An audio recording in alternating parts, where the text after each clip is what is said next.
But super excited to kind of introduce to you Chris Lohman. And Chris Lohman brings a very, I think, unique perspective and a very cool perspective for us. Chris is a very accomplished golfer, played golf at the University of Washington, Pac-10, so he's the real deal when it comes to playing golf. Um, but what he does, he's kind of works for a digital marketing agency and very, very sharp. He's founded a company called Saint Street, which has been there for 2008, so going on 8 years now, and have worked with companies from top of the line big deals like T-Mobile to kind of smaller charity type things like Boys and Girls Club. So I think he's going to have just a very, very cool and very unique perspective for us to share, and something that we don't get to see all the time. And if you get a chance to spend some time at his website, which is saintst.com, you can see a little bit more about him. But I think if you really spend some time, you'll see that he's got some pretty impressive clients and has done some really cool things. And he's going to share with us kind of what we can do in the golf business to kind of learn strategies he uses with some of his big clients. So with that, Mr. Lohman, you can take it away for our PGA golf professionals. If you have any questions or anything that wants to come up, you can type in questions at any point into your question box, and then I'll go ahead and ask those to Chris during the presentation as well. We'll have a Q&A at the end, and then PGA professionals will receive one MSR point once they complete the 10-question quiz following. So, Mr. Lohman, when you're ready, sir. Robin, thank you for the introduction. Good morning, members of the SCPGA. I appreciate the opportunity to present to you guys today, and per what Robin said, yeah, I used to be a good golfer, but that isn't necessarily the case anymore. But I do spend my days and evenings thinking about and talking about digital marketing, and I'm going to share with you all some of those insights. As I understand it, I'm going to talk for 45 minutes straight with absolutely no feedback. So if I tell a joke, I better well hope that it makes me laugh in my own head, because that's all I got going. So today, let's win the day with digital marketing. Do your best to pay attention. As I understand it too, you guys got to take a test, 70%. Hopefully it's open book. So let's go do this. All right, so Robin spoke to my background, but I'll give you just a couple of other insights. Eric Lohman, I'm just going to assume that most of you know him. He is my identical twin brother. He is the better golfer. I'm a little smarter. He's a little taller. That's just sort of how it rolls. I did play golf at the University of Washington. After that, I became a coach at the UW and an instructor, and we put on camps and we did a little media. So I was in golf full-time for 3 years after college, and then segued into the world of marketing and services. Saint Street was founded in 2008. We actually still today do work in the golf space to some degree. Courses, management companies, we've helped out Eric Woods and folks in the magazine space, some apparel and some fitness trainers, Mr. Roy Quarry, for those of you who know Roy. And I do carry right now 1.6 at Monarch Beach, and I earn every bit of that awesome handicap. And if you wanted to see proof that Eric and I are twins, enjoy this little snippet of a junior golf video that we made. See, there's no big mystery, guys, in golf. I mean, even Eric and I growing up were able to learn how to do it. The three keys that you need to focus on are the three T's. Tension, target, tempo. Okay? Tension, target, tempo. Tension, target, tempo. Tension, target, tempo. Come on, stay with us, guys. Tension, target, tempo. Tension, target, tempo. Tension, target, tempo. Tension, target, tempo. Tension, target, tempo. Tension, target, tempo. Great. Well, now that we're loose after that little song and dance routine. Well, that's what it looked like when Eric was skinny. So that's been a couple of years. Hey, I hope that joke was funny in your head, sir. And if anybody else has any comments you'd like me to pass along on that video, if you threw up or anything, or you want to bring the pleated pants back, you can put that in the little question box. Yeah, that was 16 years and 30 pounds before, at least for me. And then for Eric, let's just go with 30, 50, probably 50. All right, so today's key takeaways, and I include this up front and I include it at the back because I think it's important to reinforce what are those key things that I want you to leave with. Digital marketing can get really confusing. There's a lot of buzzwords. There's a lot of ways to market to folks online, whether it's your website, social media, apps, Pokemon Go. So I want to make sure up front that that you're able to walk away with some things that I think are important for the everyday marketer, whether you're an admin that helps or whether you're an owner of a property. These are some key thoughts. Digital marketing is not easy, nor is it fast. It is ever evolving. What is popular and where people are spending their time online today is not where they're going to be 6 months from now. And I reference fast in that it really does take time. It takes thought, it takes resources, it takes continued learning to be able to stay on top of what you're currently doing in the digital space, but again, what you should be doing in the future. And I highly recommend that you get help. Now, that help doesn't mean investing in hiring an agency like mine or spending 20 hours a week reading the trade publications, but certainly you need to invest the time so that you can stay on top of the efforts you are taking and really do try to plan ahead for what you're going to be doing 3, 6, 9, 12 months from now. Another key takeaway is, as best you can with the resources you have, try to measure the effectiveness of the efforts you're taking. And it can be as simple as a question. If you are, for example, if you are going to look to build a new website, ask the person who's going to help you build a new website, what will this new website allow us to do better? How is this going to advance my business? Am I going to make more money?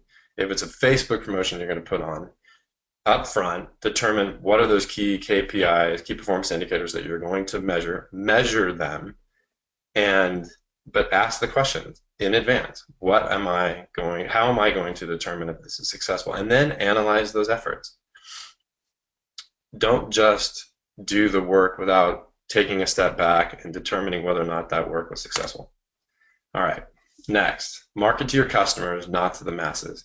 And I put this down because, and I alluded to it earlier, the World Wide Web and applications, digital cable, on demand, our phones, our cars, everything is interconnected, the Internet of Things. It is crazy how many opportunities there are to market to the world. But your customers, whether you're operating you're a PGA member, golf professional at a private golf course, or whether you're an instructor at a public driving range, your customer base, your prospective customer base varies across a huge spectrum. So figure out who those people are that you want to market to, your current customers and your prospective new customers. Learn where they're spending their time online and do your best to target them there, connect with them there, and build a rapport with them there.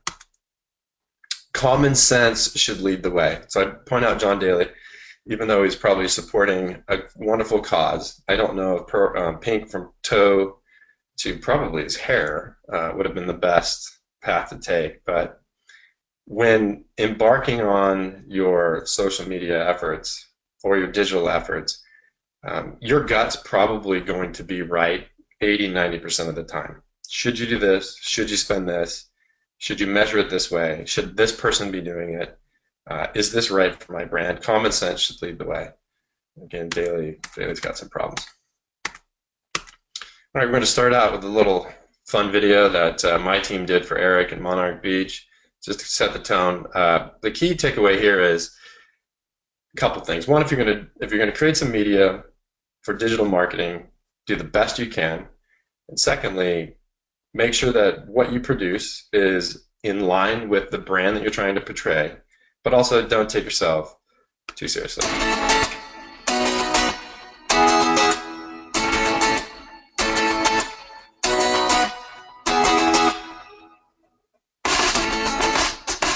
Hey, good morning. Eric Lohman for the Monarch Minute. I found my way down here off the hole 3. I'm down on the beach. I figured I'm going to practice my fairway bunker shots. No better place to do it, as long as it's early in the morning. I got my trusty 5-iron. What I'm going to do here is show you a couple pointers to hit that perfect fairway bunker shot. Put the ball in the center of your stance, grip down on the club, dig your feet in, stay centered, commit yourself to the shot, and don't overswing. If you do those things and you stay committed, you too could hit a good bunker shot.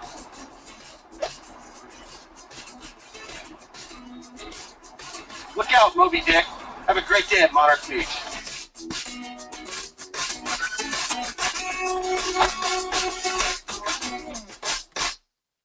Now, not always everything goes to plan when you produce some fun stuff like this. We did have a good time. We spent a few hours out with Eric and produced or shot 4 videos and produced those. These are from last year. We actually just created some new ones. Check out his YouTube channel and Facebook page and website. But again, not everything goes to plan. That was great. Do you have that? Did you hear that? Was an awesome outtake right there. How bad did that hurt? So, yeah, that was kind of silly in its own right. But as you can see, Eric did gain about 60 pounds since he was 26, and it's a good thing he did. He had a little extra push there. All right. So now we're going to segue into 10 tips for ruling online engagement. And online engagement is a big bucket in the space that my agency spends in.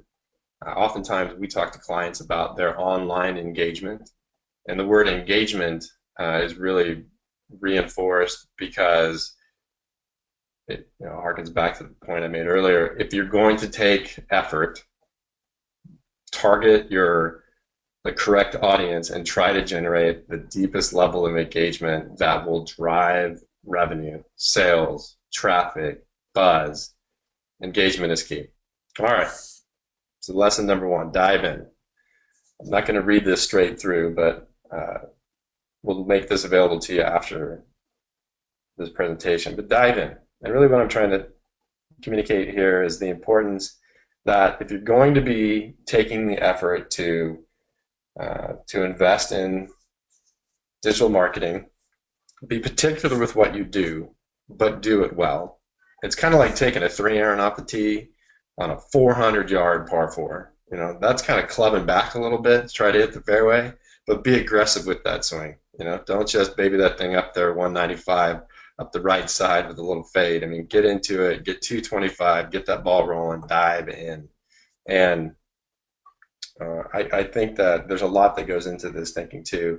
And we'll come to it here in a bit, but to dive in means you have to pick the right channel, you have to pick the right people, you have to pick the right budget, you have to plan in advance, and we've already talked about measurement too, so that's a key thing.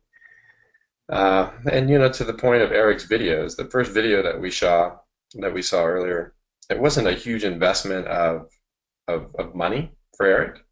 It wasn't even a terribly huge investment of time, but we went into that project with the objective of coming out with good videos. And we also determined with those videos that we wanted to get the most return for having produced them. So he features them now, today, on his new website.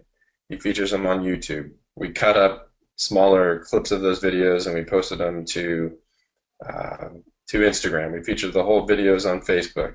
They linked out to those videos from email blasts. So if you're going to dive in all the way. All right. Second tip, steal from one another and feel comfortable doing it. And this really just harkens back to when we were at college or studying for the PGA test. I mean, you just got to do your research and you got to see what other people are doing. You got to try to understand why they're doing it. You want to see how effective their efforts were. You want to try to get some measurement results. And then also, ask your peers. Ask people who are in other industries. What do they do? How do they do it? Why do they do it?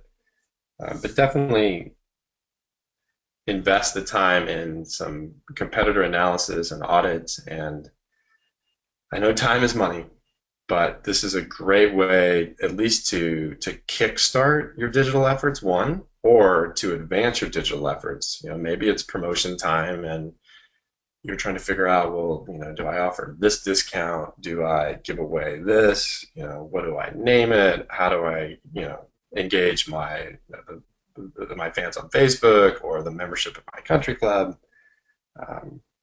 Just go for it. But I also recommend this thing called Google. Google's great, and we're going to go out to Google here in a second because I'm just going to show you how we do desktop research. But anytime that we set out to concept as an agency, anytime that we set out to concept new promotions, ideas, directions for our clients, we always look at what their competitors are doing.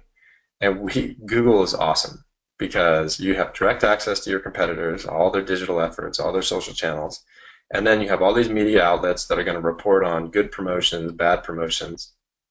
And there are a lot of companies, us included, that are going to share case studies. Everybody out there actually helps you steal. So I did a little steal last night. So let's see. Great golf promotions on Facebook. All right, so what do we have that comes up here? I got a promotion. What do I look like? How to run a Facebook contest. What golf course is the best social media presence? Ooh, the PGA. All right. I'm going to click this, how to run a Facebook contest for golf courses. And keep in mind, I don't have a lot of time, but I want to research and I want to establish a good plan, a smart path, a good promotion. What does this person have to say? I think 19th Hole Media. I've never heard of them prior to me. I'm looking to steal something from them last night, but I think they're based in Southern California because they speak to Southern California Charity Golf Classic, and let's see, checking details for the Southern California. Yeah, so they've got some relationship down here. But how to run a Facebook contest for golf courses, a case study. Nice. They're going to give us some information here for free. What did they come up with here? The contest. They launched a new putting green, and their idea was if you can name the new putting green. So how about that? All right, so name a new putting green. A lot of you are offering, you're opening up, you're remodeling, it's the season. I mean, shoot, new tournament. I mean, there's all kinds of things here that we could rename. Let's see, the comment with the most likes will win a free twosome. All right, Monday through Thursday. It's not going to cost us a lot of money. We've got some open inventory. All right, let's see what he says. The anatomy of a great Facebook contest for golf courses. All right, make the contest easy. Rules are simple and easy to follow. Compelling picture. All right, if you're going to put it on Facebook or promote this on Twitter or promote it across all your other channels, art plays a key role. We all fall prey, from the biggest of resorts on the top of the hill to the smallest of businesses. We all fall prey sometimes to coming up with great ideas but not necessarily executing them all that well. So this whole compelling picture thing, I think, speaks to executing as best you can. The little details make the biggest difference. All right, valuable prize. All right, let's give away something like a round twosome at maybe your friends at LA Country Club, where I'd love to play. All right, clear end date of the promotion. Promote the promotion through your own marketing channels. I think he talks about email, his website. It probably has a placard sitting up at the cash register, and then he talks about boosting it. And we're going to talk about advertising coming up here in a bit. But for those of you who have a Facebook page, if you haven't seen this already, Facebook has, they make a lot of money. Facebook has made it almost impossible for companies to market to their fans, the people who've actually invested in liking their Facebook page, without paying for it. So back in the day, we were encouraged to grow our fan bases as big as we could because then we could post something and everybody would see it. Well, nowadays, that isn't the case. You create something cool, you put it on Facebook, and now nobody sees it unless you put money behind it. Not the people who like you, and definitely not the people who are friends of the people who like you. So put some money behind it. We don't spend a lot of time talking about Facebook marketing, but I highly encourage you to look into it. Again, we'll talk about it a little further into this promotion, or into this presentation. One thing I do want to point out that this gentleman refers to up here, the contest ends at 5 p.m. PST on Friday, November 21st. Cool. He talks about down here that his first comment, or the first comment of the post, the Facebook post, should talk about how Facebook isn't related to the promotion. I disagree with him just to some degree. All your rules, directions, legalese, if you have any of that stuff, just link out to a blog post or a note that lives on Facebook. Don't try to put all that stuff in in the post of the promotion. So that's one. Don't muddy it up. Kind of keep it as clean as possible. But secondly, he doesn't reference that you have to be 18 and older. That's important because 13-year-olds can't go win in your contest. That's illegal. And well, I mean, sometimes you don't want to have some of the 13-year-olds out there playing at 9 a.m. Might slow things down. So there we go. Easy to steal.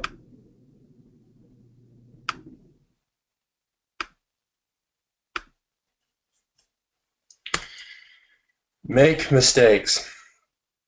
I will read this. We highly recommend trial and error in establishing the best path to generating the type of ROI you desire. Trial and error. I mentioned put 110% behind your effort, but that also includes trial and error. Let's just say Facebook promotions once a quarter is an investment you're going to make where you're going to give away 2 free lessons or 2 rounds of golf or 2 golf shirts, whatever that is. You can trial the promotion type in Q1 against a promotion type in Q2. You could trial in Q1 running a promotion and putting $100 ad spend on Facebook to help boost it. And in Q2, you don't put the $100 behind it to measure how effective each of the respective promotions are. But definitely test. And then in regards to making mistakes, it's ambiguous in that, sometimes we often, with mistake, we infer that means that you've done something wrong, but that's not necessarily the case. That could be just you not using the right channel or targeting the right audience. But I do recommend being aggressive with your brand, and I'll try to communicate this as best I can. Some brands are wonderful brands. For example, Big Canyon Country Club. We know what that conveys. Peter Millar clothing. We know what they're trying to convey in terms of the quality.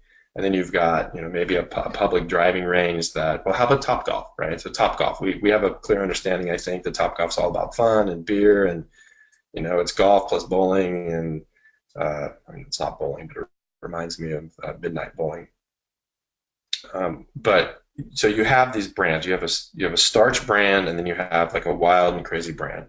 I encourage those brands that live on the more moderate to conservative side to play out over your skis a little bit and have fun, right? I don't really consider it a mistake per se, but definitely push it and then get feedback from your audience what their thoughts are.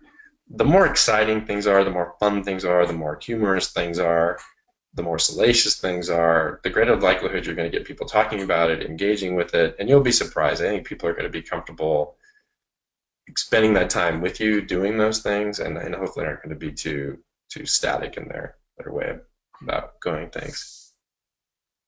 And one way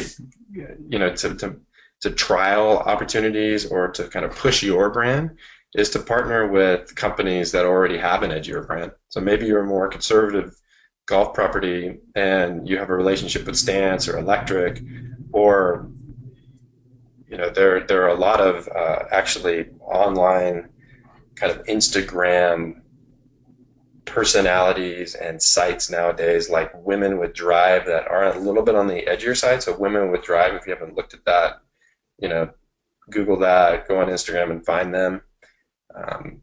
But these groups, they like to do promotions, and they carry an inherent brand perception, and it may be a little crazier than you are. So think about partnering with those folks. All right, now this one is really important. We definitely talk about it coming up in regards to staying on top of customer service online. All right, so stay awake, proactively engage with your fans, happy and mad. There are there is a population out there that loves to communicate after they've had a less than favorable experience, that they haven't had a good experience. And it used to be they'd walk into the pro shop or they'd pick up the phone and call the GM of a restaurant and complain, but now they just go on Twitter or Facebook or Yelp or Travel Advisor or any of those sites that allow for commenting, and they complain. They share the worst case scenario of whatever it was that offended them, and rarely do they provide any context. And they're partly doing it because they're just pissed, but they're also doing it because they're hoping to get a response out of you. There's something that triggered in their mind that said, I want these people to hear me roar. Look at the fact that I've just told all my friends online, all these people online, I want to hear what they have to say. Well, you actually have to respond to them. You must respond to them. I'm not saying that you need to accept full responsibility or acquiesce or give them a free round of golf or a golf shirt or a lesson or whatever that may be, but you empathetically have to address what their concern was, at least for the fact that other people are going to see that you care enough to step in. And there are some tricks to the trade in this. I don't recommend canned responses. I don't recommend trying to come across too starchy. And we'll kind of use that term for being conservative, but too starchy. But you also have to be professional. So there is that line. And you can be empathetic without taking full responsibility as well. But do that. I came across actually an issue, or actually I came across something last night when I was investigating how well one of my companies that we work with was performing online, and I want to share with you what's happening here and see if we can solve for something together. So Envision Eye Centers is one of our bigger clients. They're the largest laser eye center practice on the West Coast. Good client. We have a lot of fun working with them. We create a lot of fun content. We manage all their digital, all their social. We post stuff online. We do put money behind their ad spend. This is indicative of, we have $23 left of, I think, of $100 we put behind this post. But I want to show you guys a concern that came up, something that I obviously didn't like to see, and I want to share with you. This is related to the, this scenario of pay attention and address. All right, so here's a post that we put up a couple of weeks ago. Kind of a cool photo. It's relevant to today. Seeing is believing, hole in one. And I wanted to come down here and I wanted to see what kind of engagement we got. 483 people liked it, cool. A couple people shared it, probably like golf. Look at some comments. Amen. Is this a gateway to the unknown? Kind of cute, kind of clever. View 2 more comments. I clicked on this thing. And what had happened is, see where these are 2 hidden? Daniel Page, who works for me, who manages this account, went on this page, was auditing all of the posts to ensure that she was addressing any questions, concerns, comments, from a customer service perspective, saying thank you, yes, awesome, all the way to, we'll put you in touch with the right person because you had a bad procedure. We're sorry, but with Facebook and across the web, there's another level of customer service or attention that we need to pay. So you have the happy person, you have the upset person, and then you have the bad person. And I'll try to watch my language here. And I'm going to try to erase something here pretty quickly without focusing on so much what they had to say. But so what Danny did is she hit a couple of posts. Now, if somebody on Facebook in particular posts something that's inflammatory, racist, derogatory, inappropriate language, pictures, you not only can hide those posts, which is what she did, but you can delete them, all right? But you can also ban these people. because they'll probably think about it. If they're going to post something inappropriate, they're likely to be idiots. So these are bad. I'm going to unhide this really fast.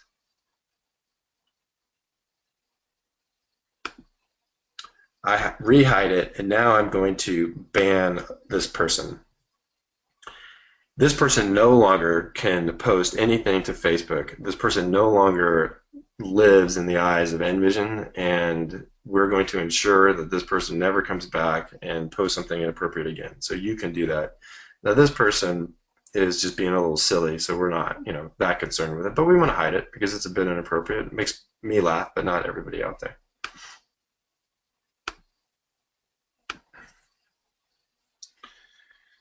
All right, target smartly. In the beginning, one of the key lessons was figure out who your customer audience is, drill in, spend time online where they're online, think about them when you're marketing, what your messaging, what your imagery is going to be. Target smartly. And we just saw with Envision where we had invested some money in some advertising, and I'll tell you that one post where it said there was $26 left in that spend. What we do with Envision is we put half of the spend budget, and it's a couple $100 per post, but we put half of the spend budget and target their current fan base. But then we take half of the spend budget, so $100, and then we go into the Facebook platform and we establish an audience to then promote that sponsored post to. And Envision, and so it's laser refractive surgery, it's elective surgery. They also do cataracts and glaucoma and some other things that are necessary as we grow older. But in regards to LASIK, so we're very hyper focused with who we're targeting. LASIK's not inexpensive. It's about $5,000 for LASIK surgery. So we're targeting geographically those ads around within 25 miles of where their locations are. And they've got about 20 locations. But around those locations, we target a particular age, so between 25 and 45. We don't target too old because at that point they've either had it or they've decided never to have it. And we target their personal wealth. So we'll target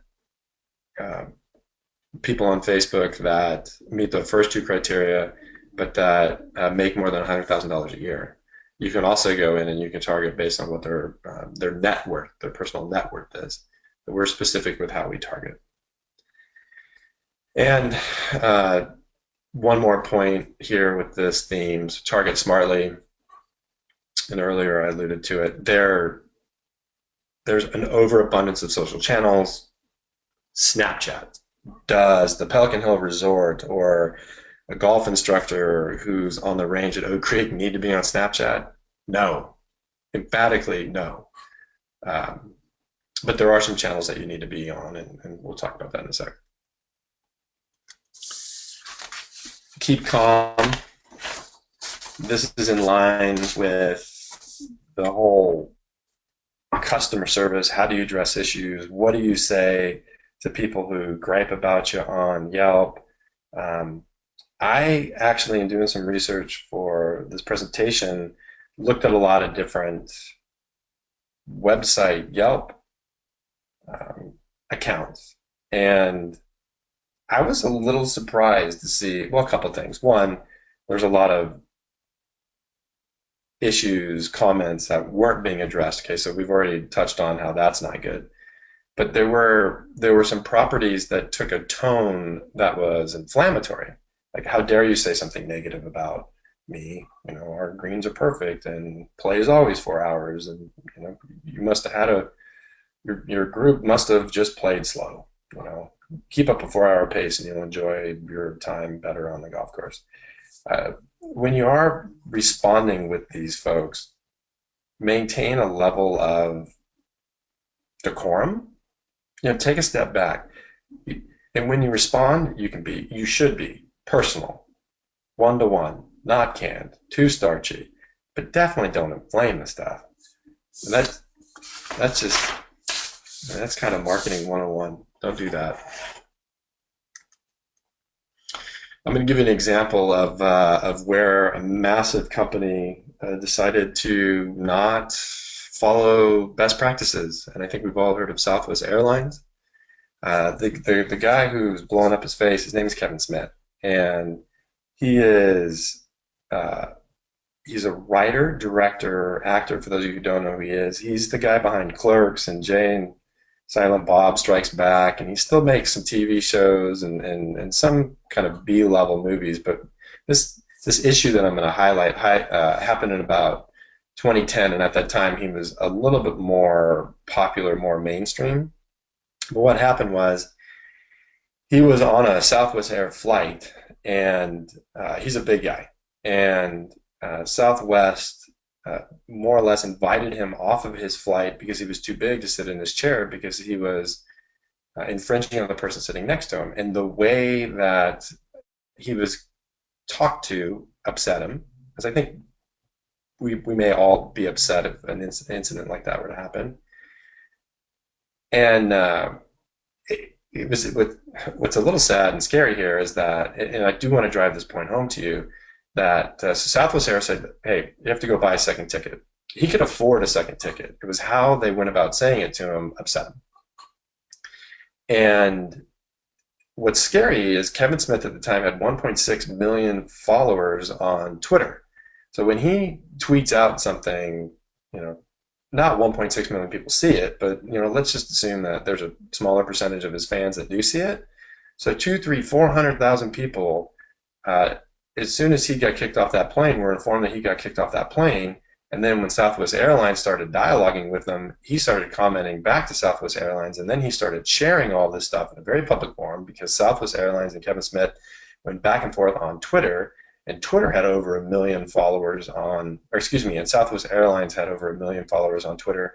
So now you've got hundreds of thousands of people are watching this famous guy communicate he's upset, and Southwest Airlines trying to make light of it. Over here on the left, you see where Kevin Smith says, I know I'm fat, but was Captain Laysat really justified in throwing me off of a flight for which I was already seated? This was the only tweet that I could put up here where he wasn't throwing F-bombs out there. And then Southwest Air, one of their posts, in response to a fan, I think, of Kevin Smith, said, @JDickey, so they're targeting a guy, they're targeting an actual person who commented to them. No, unfortunately, this is the real deal. Silent Bob is striking back. They kind of went a path that backfired, and it became national news. And 100,000 impressions, or 100 million impressions later. Now, that movie director Kevin Smith was thrown off a South over the weekend, in his words, because he was too fat to fly. Southwest later apologized and gave him a refund, but Smith is still mad about it, and he's using the internet to try to keep pressure on the airline. Just wanted to make sure I wasn't too fat for the frame. Yesterday, Kevin Smith released his final words on the controversy on his webcast. It's a new weight of measurement. There's just thin, heavy set, too fat to fly on Southwest Airlines. Although he claims he was able to fit within the required 17 inches between the two armrests of his Southwest seat, he was told he needed more than one seat to complete his flight and was taken off the plane. The employees can make the decision that you are too fat to fly, or that you need more than one seat, at least, to be on Southwest Airlines. Southwest says it tries to convey a sensitive message with discretion. When passengers Kat Salgado and her best friend Monique were singled out in front of friends and fellow passengers and asked to buy additional seats in 2006, they said they felt as if they were treated as monsters and not passengers. And Smith doesn't want anyone feeling that way. Folks, don't do it to yourself either. Just think twice. I'm just going to exit out of this right now. Just one thing that I want to point out, in doing some research, just trying to find this clip and some of these tweets, I'll tell the story.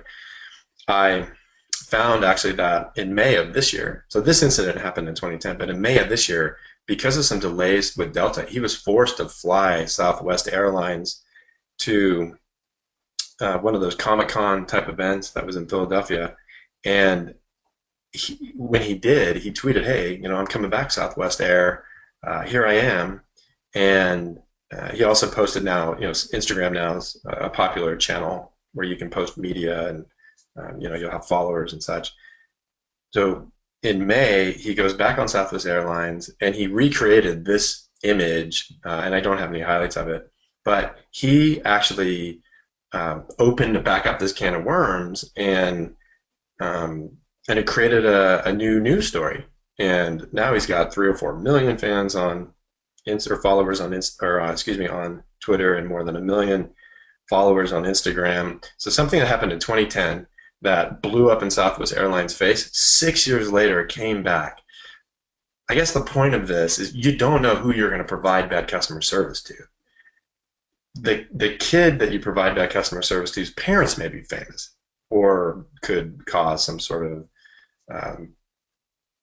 fiscal concern to your business, or it could be a famous person. So it's kind of scary. So just be careful. All right, keep learning, research, study, ask questions, encourage your team to do so. There's a ton of trade magazines, websites that they can just follow. They can get an email once a day from usually most of these that'll highlight kind of the key stories. I have to follow these channels and these editorial companies so that I can stay on top of all this stuff. It takes a lot of time. It's painful, but maybe for your staff that do support and drive your digital and social, maybe as part of their job description and their responsibilities, they spend a couple hours a week researching so that you guys can stay on top of best practices. Don't be cheap. This is, I primarily speak to this because there's the whole saying, if you build it, they will come. That isn't the case anymore in digital media. You definitely need to invest in, if you're going to run a promotion on Facebook, you need to invest in printing flyers and putting them at your cash register. You've got to put a placard up in the men's and women's locker room. You need to probably send out another email. There might be a cost associated with that. If you are running a promotion over a few days on Facebook, you need to put an ad spend, at least to your fans. So don't be cheap, and make that investment.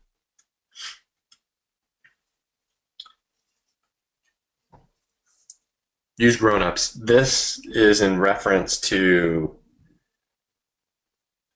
don't just hand your social media to somebody hoping that they're good at it and walk away from it and not pay attention to it. Or don't just hand the reins to your website, actually.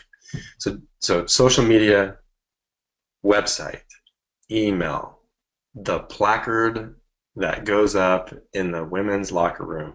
Don't just hand these deliverables or these channels that need to be maintained to just anyone. Make sure that these people understand the channel, the best practices. Make sure that they can write copy, that they take their time to edit or have people edit it. Make sure they understand the platform which they're delivering the messages, so that the email actually delivers and hits the right CRM database and not the wrong database. I've seen that happen. I've seen a lot of emails that include broken links. It'll say sign up for this golf tournament, and you click a link and it takes you to no man's land. It takes you to what's referred to as a 404 error on a website. The point is, use grownups, and that those people need to be educated, qualified. All right. Scared straight. The driver here is that you as a business are going to be taking actions online, but you and your employees and members, right, are also going to be online. And I think it's imperative to set in place, and this is pretty pervasive for our industry. We all recommend this. It's imperative that you as a business manager, or someday if you become a business manager, to put in place the policy. When the policy is, as an employee, when you're on social media, what you can and cannot do. When you reference our company, how can you reference it? When you take pictures on property, what can those pictures feature? If you're most companies have or will have an issue where an employee will post something to social media that will paint a negative light on your business or will directly speak to how they hate their job. They'll make fun of their boss. It'll be detrimental to your business. So pay attention. And I'm just going to share a clip of a video that speaks to this.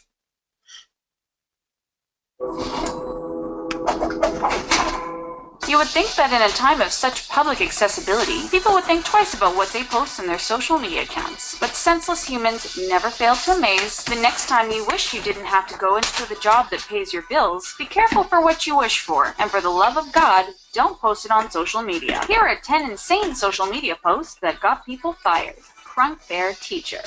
23-year-old high school math teacher named Carly McKinney posted scantily clad photos of herself to Twitter and tweeting about being naked, wet, and stoned. She was unsurprisingly fired immediately, especially since she gloated about the photos being taken in the staff parking lot. McKinney went on to be a social media celeb after her removal and became known as Carly Crunk Bear, with the hashtag #FreeCrunkBear making its way around the Twitter sphere. But the jury still stands. If you're a teacher, don't post nudes or drugs on social media. Hey, there's a good lesson. I should put that in the deck.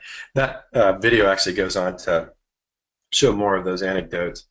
They only get worse, actually, but lessons learned. All right. For the sake of time, we're going to have to move through some of these things pretty quickly. But I speak to website optimization here. There's a 101, kind of lessons. Your website is your online brochure. People use the internet all the time to learn more about the business, the country club, the restaurant, the clothes they're about to buy, and your website is where they start. And Facebook is number 2. But website optimization 101, a lot of these tips too, you can just Google website optimization and you're going to see great lists that are going to speak to pretty much everything that I'm going to talk about right now. Everybody, if your website isn't mobile optimized, get it there right now. If your website's not mobile optimized, you're not going to be showing up in mobile search results, at least to the degree that you once were. Monarch Beach Golf Links, 41% of their traffic comes from mobile, and mobile optimization was a big push when they launched their new website in the last 6 months. Make sure your information is accurate. It shocks me where people don't update their information, like if they change phone numbers. Speed. Speed is key.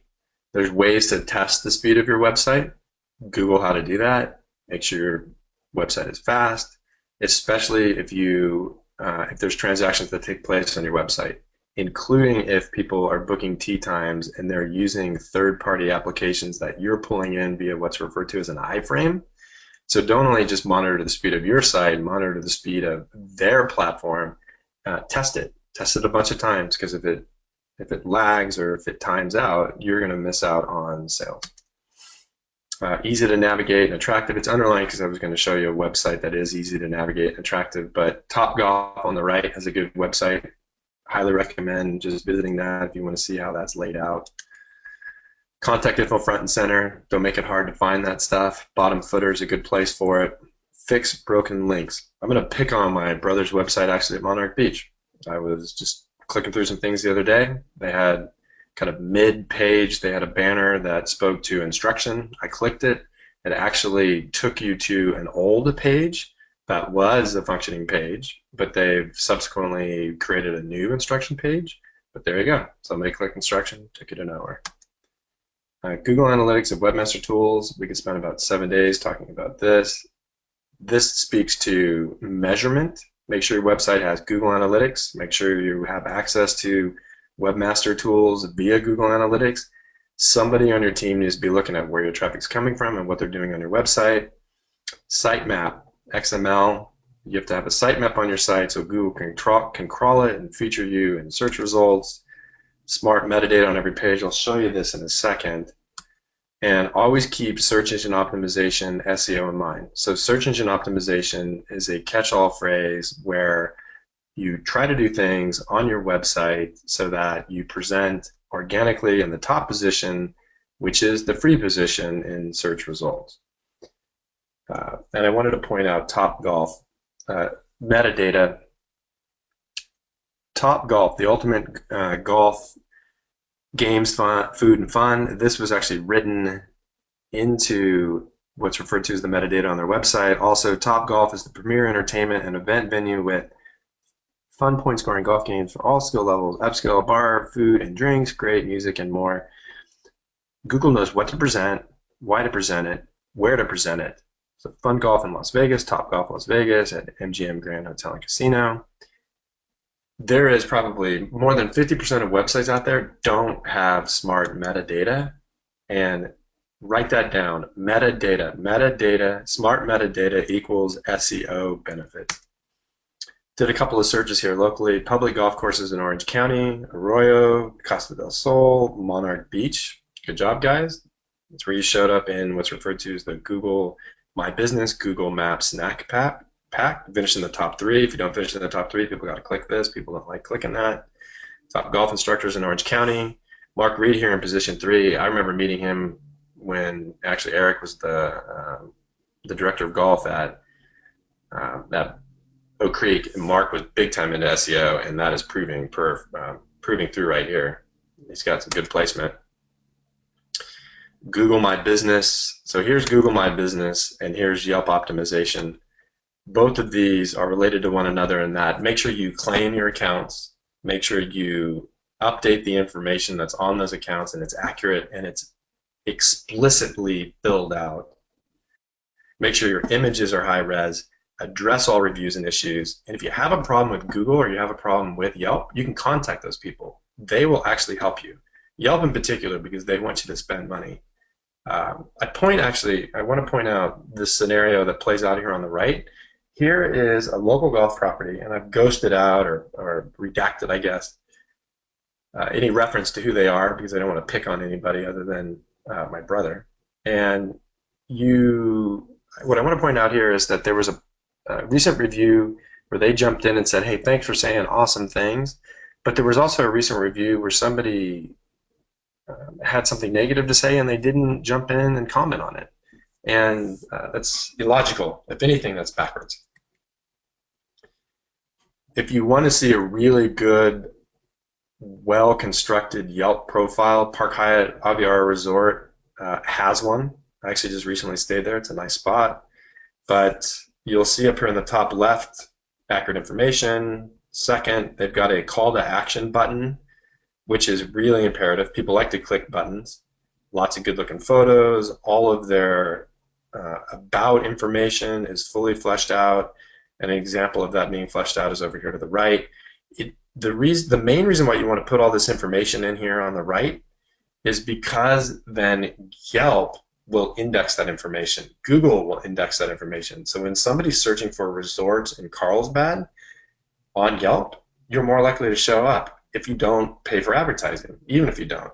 And the same thing goes with Google. Google indexes Yelp, and Yelp profiles show up really high in local search results. So Yelp is key, guys. All right, where you should be.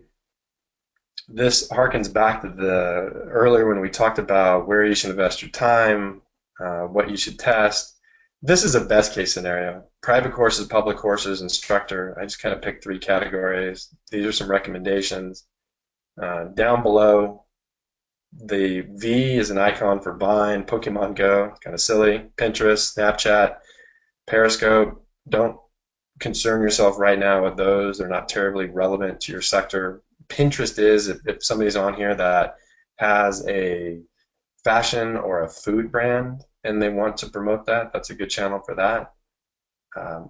Definitely Facebook, definitely Instagram, definitely Yelp, definitely Google My Business. If anything, YouTube, videos, guys. People love videos. Everybody, if you create a video, you can feature it across all your channels, on your website, even if you're private. If you're a private golf club operator, you have instructors, create some instruction videos. You can even set your YouTube channel private, just send the links through to your membership. Your membership may be more apt to want to take lessons from those instructors that are highlighted.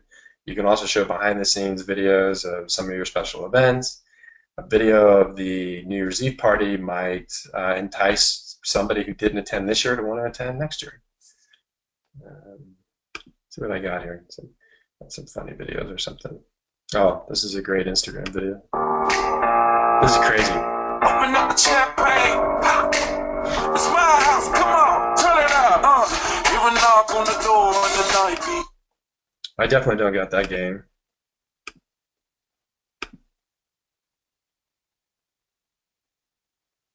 I've got a little poem. We all like a little Spalding. If I may. Spalding, get your foot out the boat. I've got a little poem. Who doesn't love themselves a little Caddyshack and Spalding? Let's show.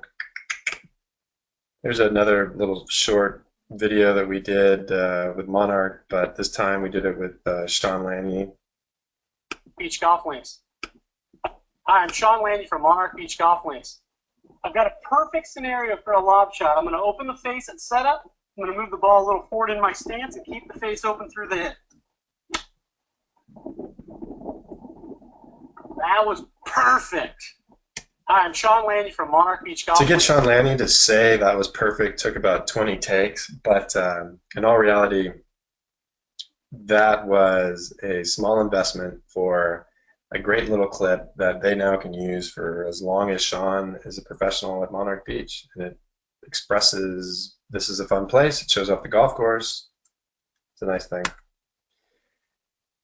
I know we're running out of time, and I'm rushing through this, but Pokemon Go, I thought this is funny. In doing some research, we've all heard now about Pokemon Go. Don't worry about it unless you're having fun, and if you are, keep your eyes on the road.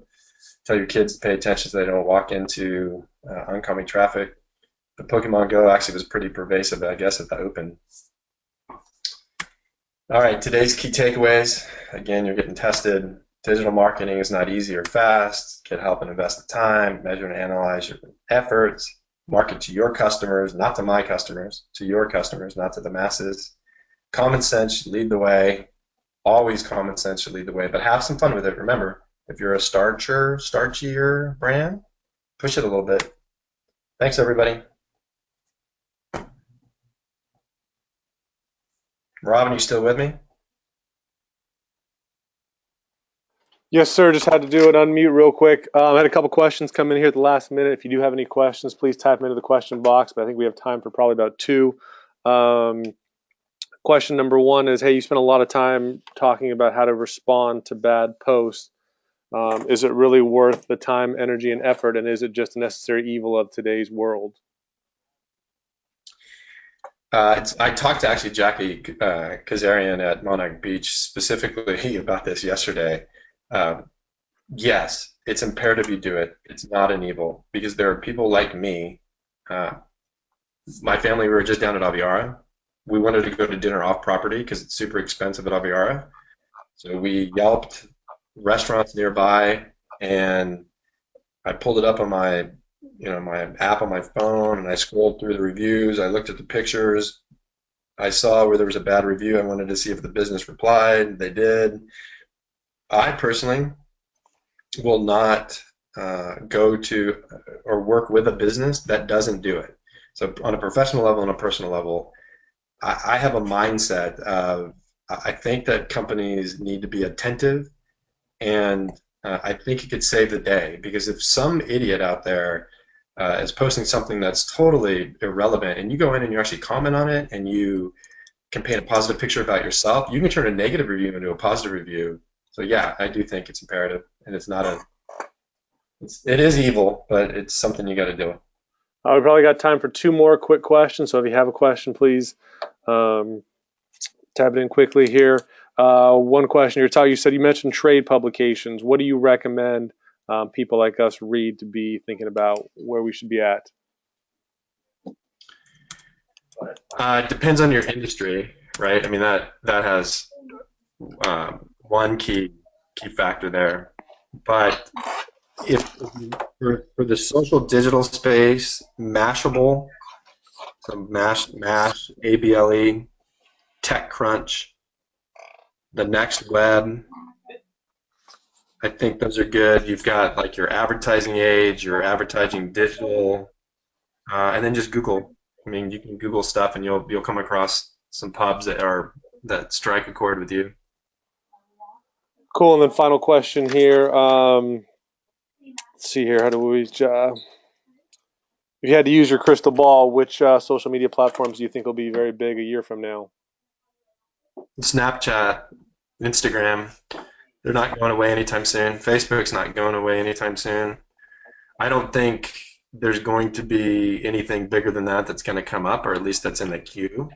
Those channels solve for what most people want to do.